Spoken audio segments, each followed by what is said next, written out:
एक बार पुनः स्वागत है आप सभी का। और जैसा कि आपको पता है कि पिछले दिन हमने केमिस्ट्री के 1 से 35 तक ऑब्जेक्टिव्स किए थे मॉडल पेपर 2024 से।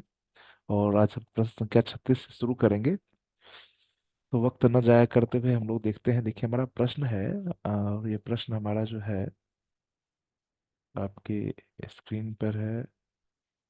एक सेकेंड। हाँ, अब देखिए इसमें सबसे पहला प्रश्न है कि K3FeCN के होल सिक्स में Fe की ऑक्सीकरण संख्या ज्ञात करनी है। क्या करेंगे, एक्स, इसका आगे यदि ऑक्सीकरण संख्या हम एक्स मान लें तो ये हो जाएगा 3 + x। Cn का -1 होता है, -1 का 6 times, -6 will be equal to 0। 6 - 3, therefore हमारे पास क्या हो जाएगा, x will be equal to हो जाएगा 6 - 3 और आंसर आ जाएगा 3। इसका हमारा सही आंसर है 3। तो 36 का कौन सा ऑप्शन हो जाएगा, सी नंबर। चलिए आगे बढ़ते हैं। आगे हमारे पास जो प्रश्न है 36 के बाद 37, सभी लिगेंड क्या होते हैं। तो आप ध्यान देंगे ये जितने भी लिगेंड होते हैं ये सभी लिगेंड क्या है, ये सभी लिगेंड लेविस भस्म होते हैं। क्यों होते हैं, क्योंकि ये जो लिगेंड होते हैं इनके पास ये इलेक्ट्रॉन रिच होते हैं, इलेक्ट्रॉन डोनेट कर सकते हैं, देयरफॉर ये क्या होते हैं, लेविस भस्म होते हैं। चलिए हमारा अगला प्रश्न है और वो आपके स्क्रीन पे रहा। ठीक है, हमारा अगला प्रश्न जो है वह है जटिल आयन NiCN4 2- की संरचना कैसी होती है। इसकी संरचना की बात कर रहे हैं। हमारे पास जो ऑप्शन है, देखिए इसकी संरचना होती है वो स्क्वायर प्लेटर होती है। स्क्वायर प्लेटर कहने का मतलब इसकी संरचना होती है वर्ग समतलीय होती है। इसका जो ऑप्शन होगा आपका वो कौन सा होगा, सी नंबर इसका ऑप्शन होगा। चलिए इसके बाद हम आगे बढ़ते हैं। हमारे पास जो है अगला जो प्रश्न का आंसर है जिसकी हम बात कर रहे हैं यहाँ पे, देखिए वो है विटामिन B12 में क्या रहता है। तो विटामिन B12 में जो है आपको पता होना चाहिए, विटामिन B12 में कोबाल्ट रहता है। कौन सा रहता है, कोबाल्ट रहता है। क्योंकि इसका नाम कोबलामिन भी होता है, तो इससे भी आप कह सकते हैं कि विटामिन B12 में कौन सा रहता है, कोबाल्ट पाया जाता है। तो 39 नंबर प्रश्न का उत्तर क्या हो गया, ए। आप लोग मार्क करते रहेंगे। इसके बाद हमारे पास जो अगला प्रश्न है वह प्रश्न है, निम्नलिखित में किसका शून्य द्विध्रुवीय आघूर्ण होता है। यानी कि आपके पास जो प्रश्न है वो प्रश्न क्या है, निम्नलिखित में किसका द्विध्रुवीय आघूर्ण शून्य होता है। द्विध्रुवीय आघूर्ण शून्य की बात करें मतलब ये द्विध्रुवीय आघूर्ण शून्य कब होगा, देखिए जैसे कि आप CCl4 की बात करें इसका आंसर सी होगा, डी होगा। क्योंकि CCl4 में जो भी डायरेक्शन है वो सभी सममित आकृति है, तो ये हमारा CCl4 हो जाएगा। चलिए आगे बढ़ते हैं। इसी क्रम में हमारे पास जो प्रश्न है देख लीजिए, आगे बढ़िए। तो हमारे पास है, निम्नलिखित में कौन जैम डाइहैलाइड है। देखिए जैम और विक ये प्रश्न पूछे जाते हैं। कॉन्सेप्ट आपको पुनः इसके बारे में बता दूं, इसका जो सही आंसर है आपका यह कौन सा है, प्रश्न संख्या 41 हमारा है और इसका सही आंसर जो है हमारा है वो है ए नंबर, यानी कि यह Br2। देखिए ध्यान दीजिए, पुनः याद रहे आप लोगों को, जैसे कि मान लीजिए CH2 है, ये CH2 है, और यदि यहाँ पर दोनों में हमने हेलाइड लगा दिया तो यह वीक होता है। लेकिन जब हम ऐसा करते हैं CH3CH और यहाँ पर दो हमने हेलाइड लगा दिया तो यह जो होता है यह जैम होता है, या इसे जेमिनल डाइहेलाइड कहते हैं। ठीक है, तो डाइहेलाइड की कंडीशन में ये दो अलग अलग कार्बन परमाणुओं पर हेलोजन होते हैं दो, तो इसे हम लोग विक बोलते हैं। और यदि यह दोनों एक ही कार्बन परमाणु पर होते हैं तो इसे जैम बोलते हैं। तो जैम वाला हमारा कौन सा हो जाएगा, ए नंबर। चलिए आगे बढ़ते हैं। हमारे पास जो प्रश्न है उसकी बात करें, 41 नंबर प्रश्न के बाद हम आगे बात करते हैं। हमारा जो अगला प्रश्न है वो कहाँ है, प्रश्न संख्या 42 में आइए। निम्नलिखित में किससे क्लोरोफॉर्म बनता है। तो आपका सही आंसर यहाँ पर जो है वो हो जाएगा propane two all. Propane two all से क्यों, क्योंकि इस प्रोपेन टू ऑल से हम एसीटोन बनाएंगे और यह एसीटोन जो है यह क्या करेगा, पुनः जो है क्लोरोफॉर्म देगा, CH Cl3। चलिए इसके बाद हमारे पास प्रश्न है, एल्काइल हैलाइड का उपयोग निम्नलिखित में किसको बनाने में होता है। एल्काइल हैलाइड का उपयोग, प्रश्न ध्यान से देखेंगे, एल्काइल हैलाइड का उपयोग किसे बनाने में होता है। एल्काइल हाइड से आप क्या बना सकते हैं? यदि आपको याद हो तो वुड जब क्रिया से हम एल्केन बना सकते हैं। एल्कोहलिक KOH से विक्रिया करवा करके हम एल्कीन बना सकते हैं। और यदि हम इसकी विक्रिया एक्वस KOH से करवा दें तो हम एल्कोहल बना सकते हैं। तो हमारा सही आंसर क्या होगा इनमें से सभी? 40 नंबर प्रश्न का आंसर क्या होगा? डी। चलिए आगे बढ़ते हैं।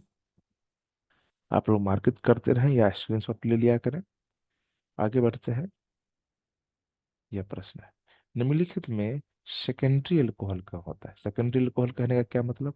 तो जिस अल्कोहल में जो कार OH ग्रुप होता है, यह 2 डिग्री कार्बन या यहाँ भी कार्बन हो और यहाँ भी कार्बन हो, तो वैसे कंडीशन में जो है इसे कहते हैं सेकेंडरी अल्कोहल। यानी कहने का मतलब कि OH ग्रुप वहां हो जहां पर कि एक हाइड्रोजन हो। हमारा 44 नंबर प्रश्न का आंसर होगा बी, क्योंकि आप देख रहे हैं कि OH जहां जुड़ा है वहां केवल एक हाइड्रोजन परमाणु है। चलिए आगे बढ़ते हैं। इसी के साथ हमारे पास जो प्रश्न है उसकी भी बात करेंगे और आगे हम लोग बढ़ते हैं। हमारे पास जो टॉपिक है वो है, प्रश्न हमारा है कि अनाज अल्कोहल के नाम से किसको जानते हैं। देखिए ध्यान देंगे, अनाज अल्कोहल। हमारे पास जो है इसका आंसर, सही आंसर होगा इथाइल अल्कोहल, जिसे इथेनॉल कहते हैं। इसे हम लोग ग्रेन अल्कोहल के नाम से भी जानते हैं। ठीक है। और मेथेनॉल जो मिथाइल अल्कोहल है, इसे हम लोग वुड एस्पिरिट के नाम से जानते हैं। किसके नाम से जानते हैं? वुड एस्पिरिट के नाम से जानते हैं। चलिए हमारा अगला प्रश्न इसके बाद है। और ये प्रश्न क्या है, देखिए हमारा जो अगला प्रश्न है वो है कि ग्रिग्नार्ड अभिक्रियात्मक से अभिक्रिया करके निम्नलिखित में कौन एल्केन बना सकता है? आप सभी को पता होगा कि हमारे पास जो है यह एक कंपाउंड है, इसका नाम है RMgX, एल्काइल मैग्नीशियम हैलाइड। इसे हम लोग बोलते हैं ग्रिग्नार्ड अभिकर्मक। यह ग्रिग्नार्ड अभिकर्मक जो है वह क्या करता है कि इसमें यदि आप इथाइल अल्कोहल से भी क्रिया करवाएंगे करवाएंगे तो यह जो है आपको क्या बना लेगा? एल्केन बना लेता है। तो 46 नंबर प्रश्न का आंसर क्या होगा? ए। चलिए अगला प्रश्न हमारे सामने है, देखिए प्रश्न संख्या 47। यह है, अभिक्रिया कौन सी अभिक्रिया है? आप लोगों ने नेम रिएक्शंस में जरूर पढ़ा होगा कि जब कभी एसिड हेलाइड का की अभिक्रिया करवाते हैं, एसिड हेलाइड की अभिक्रिया पैलेडियम और BsO4 की उपस्थिति में जाइलिन भी वहां पर उपस्थित रहता है, तो ऐसी स्थिति में जब हम करवाते हैं तो यह क्या बनता है? एल्डिहाइड का निर्माण होता है। एल्डिहाइड चैप्टर में यह है रोजेनमुंड अभिक्रिया। कौन सी अभिक्रिया है यह? रोजेनमुंड अभिक्रिया। चलिए अगला प्रश्न हमारे पास है, देखेंगे अगला प्रश्न हमारा क्या है। ये आगे आपके स्क्रीन पर प्रश्न संख्या 48 क्या कहता है? प्रश्न संख्या 48 कहता है, एल्डिहाइड के ऑक्सीकरण से क्या प्राप्त होता है? ध्यान देंगे, एल्डिहाइड के ऑक्सीकरण से आपको जानकारी के लिए बता दूं, यदि आप जब अल्कोहल का ऑक्सीकरण करवाएंगे तो इसके ऑक्सीकरण से एल्डिहाइड मिलता है, और एल्डिहाइड के ऑक्सीकरण से कार्बोक्सिलिक एसिड मिलता है। यानी इन दोनों का ऑक्सीकरण करके अंततः हमें कार्बोक्सिलिक एसिड प्राप्त होता है। हमारे पास एल्डिहाइड के ऑक्सीकरण से क्या प्राप्त होगा? तो एक अम्ल प्राप्त होता है, यानी कि 48 का डी नंबर ऑप्शन हमारा सही है। चलिए अगले प्रश्न को भी देख लेते हैं। प्रश्न संख्या 49 यानी कि 49। निम्नलिखित में कौन केनिजारो अभिक्रिया नहीं देता है? देखिए सबसे पहले केनिजारो अभिक्रिया आप जानते हैं। केनिजारो अभिक्रिया में क्या है हमारे पास? केनिजारो अभिक्रिया होने के देने के लिए शर्त है कि जिनके पास अल्फा हाइड्रोजन ना हो। तो हमारे पास केवल एक यह है, जिसके पास अल्फा हाइड्रोजन नहीं होगा केवल वही केनिजारो अभिक्रिया दे सकते हैं। तो आप देख रहे हैं कि एसिटल्डिहाइड की बात करें तो यहाँ पर अल्फा हाइड्रोजन, यानी कि यह सी जो है यह अल्फा है और यहाँ पर हाइड्रोजन अवेलेबल है।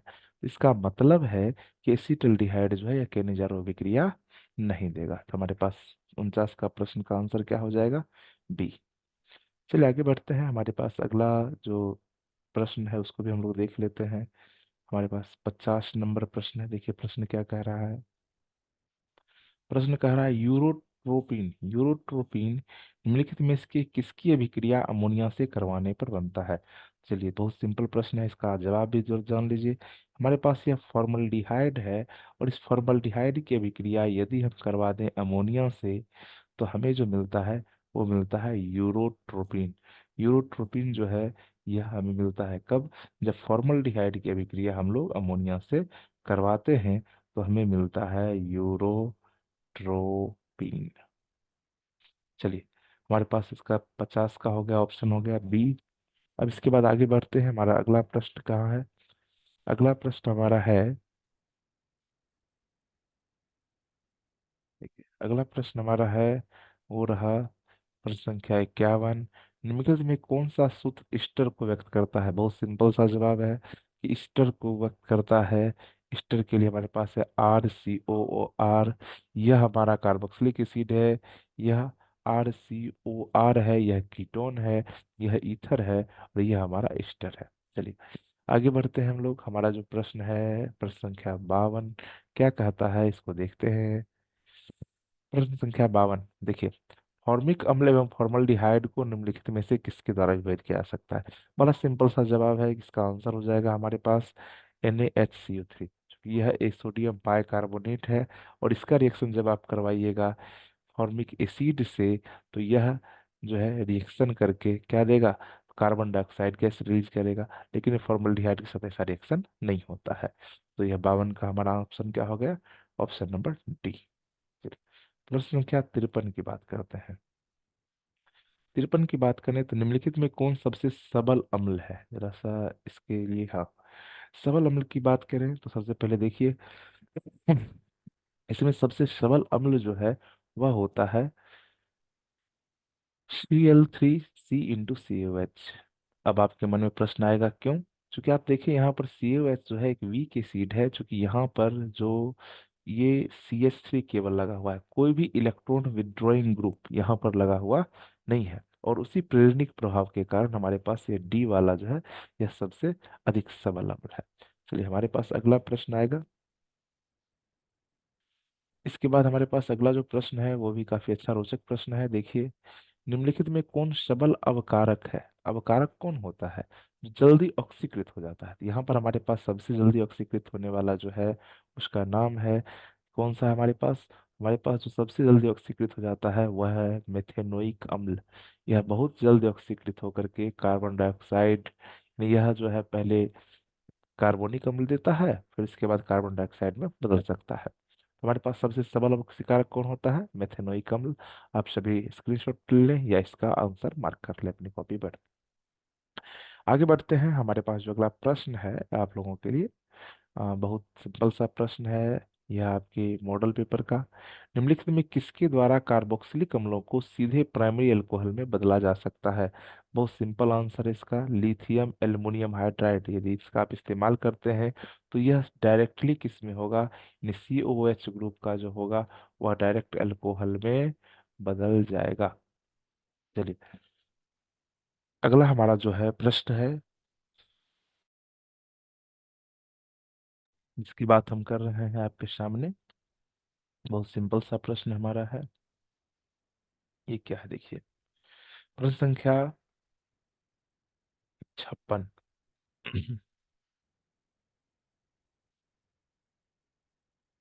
निम्नलिखित में कौन सेकेंडरी एमीन है? इसका सही आंसर आपका जो है, इसका सही आंसर है यह एक सेकेंडरी एमीन है। कैसा एमीन है? सेकेंडरी एमीन है। चलिए, सेकेंडरी एमीन क्यों है? क्योंकि आप देख रहे हैं दोनों तरफ एल्काइल ग्रुप जुड़े हुए हैं। इसके बाद हम देखते हैं प्रश्न संख्या, आगे बढ़ते हैं। हमारे पास मिथाइल आइसोसाइनेट का सूत्र होता है। मिथाइल आइसोसाइनेट का सूत्र हमारा है, ये जो सही आंसर है आपके पास, ये स्क्रीन पर हमने आपको दिखा दिया है, एक सेकेंड। यह मिथाइल आइसोसाइनेट का सूत्र होता है, यानी 57 का आंसर आपका हो जाएगा ए। चलिए आगे बढ़ते हैं। निम्नलिखित में किसके जलांशन से प्राइमरी एमीन बनता है? Alkyl isocyanide. एल्काइल आइसोसाइनाइड के जलांशन से हमें प्राइमरी एमीन बनता है। चलिए अगले प्रश्न की बात करते हैं हम लोग। हमारा है, एमीन में नाइट्रोजन परमाणु का प्रसंकरण क्या होता है? एमीन में यदि आप देखेंगे तो एमीन में नाइट्रोजन परमाणु का प्रसंकरण होता है sp3। कैसे होता है यह भी बता दे रहा हूँ। तो एमीन में हमारा नाइट्रोजन परमाणु का जो प्रसंकरण होता है वो होता है sp3। ठीक है। अब देखिए, सुक्रोज के जलांशन से क्या प्राप्त होता है? सुक्रोज के जलांशन से प्राप्त होता है ग्लूकोज एवं फ्रक्टोज। क्या प्राप्त होता है? ग्लूकोज एवं फ्रक्टोज।